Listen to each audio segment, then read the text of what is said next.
احمد مجتبی حبیب کبریا فخر الانبیاء سید الورا شمس الضحیٰ بدر الدجا رہبر و رہنما لا یمکن الثنا مکین گنبد خضرا بلغ العلا کشف الدجا صلی اللہ علیہ وسلم کے بارے میں فرمایا النبی الامی الذی یجدونہ مکتوبا عندہم فی التوراۃ والانجیل. تو اصحاب نبوت کے بارے میں فرمایا ذالک مثلہم فی التوراۃ والانجیل.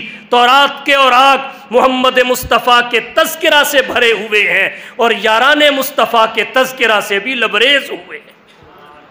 انہوں نے آپ کے کپڑے تک کی نشانیاں دیکھی. جب نشانیاں نظر آئیں تو انہوں نے چابیاں عمر کے دامن میں ڈال دیں کہ اب تمہیں لڑائی کی کوئی ضرورت نہیں ہے. عمر مصلی پہ گئے، نماز پڑھائی، واز کیا. یاد رکھیے 2 بڑے گھر ہیں. مسجد نبوی سے پہلے اللہ کے 2 بڑے گھر تھے روئے زمین پر. ایک بیت اللہ تھا، ایک بیت المقدس تھا. آج بھی ہیں، قیامت تک رہیں گے. وقت ایسے آئے بیت اللہ کا دروازہ بھی اہل اسلام کے لیے بند، بیت المقدس کا دروازہ بھی اہل اسلام کے لیے بند. اللہ کا انتخاب دیکھیے، اللہ نے بیت اللہ کا دروازہ کھلوانے کے لیے بھی محمد کے پاس عمر بھیجا اور بیت المقدس کا دروازہ کھلوانے کے لیے بھی مدینہ سے شام میں حضرت عمر کو بھیجا. اللہ کے نبی نے ویسے ہی نہیں مانا، ویسے ہی نہیں مانگا اللہم اعز الاسلام بعمر ابن الخطاب او بعمر ابن ہشام، اعز الاسلام بعمر ابن الخطاب او بعمر ابن ہشام. شاہ ولی اللہ محدث دہلوی رحمت اللہ علیہ سے پوچھا گیا باقی صحابہ میں اور عمر میں کیا فرق ہے؟ امام الہند امام انقلاب حضرت شاہ ولی اللہ صاحب محدث دہلوی فرماتے ہیں باقی صحابہ میں اور فاروق اعظم میں فرق یہ ہے کہ باقی صحابہ آئے ہیں، عمر بلوائے گئے ہیں. باقیوں نے اسلام کو مانگا ہے، اسلام نے عمر کو مانگا ہے. باقیوں کی عزت اسلام میں ہے، اسلام کی عزت عمر میں ہے. عمر کے آنے سے اسلام کی عمر بڑی ہے، اسلام کو قوت ملی ہے، شوکت ملی ہے. تو صحابہ کرام کا ذکر خیر متعدد حکمتوں کے تحت ہے، متعدد مقاصد کے لیے ہے، لیکن ایک بڑا مقصد اور بڑی حکمت یہ ہے کہ ذکر صحابہ سے ہم عملی زندگی میں رہنمائی حاصل کریں اور حضرت عمر بن خطاب رضی اللہ تعالی عنہ کی زندگی کا ایک ایک لمحہ، سیرت و کردار کا ایک ایک گوشہ، ان کی زندگی کا ایک ایک باب انسانی زندگی میں مشعل راہ ہے، راہبر و رہنما ہے. اللہ تعالی ہم سب کو صحابہ کی اقتداء، ان سے محبت اور ان کے احترام کی توفیق بخشے. وآخر دعوانا ان الحمدللہ رب العالمین.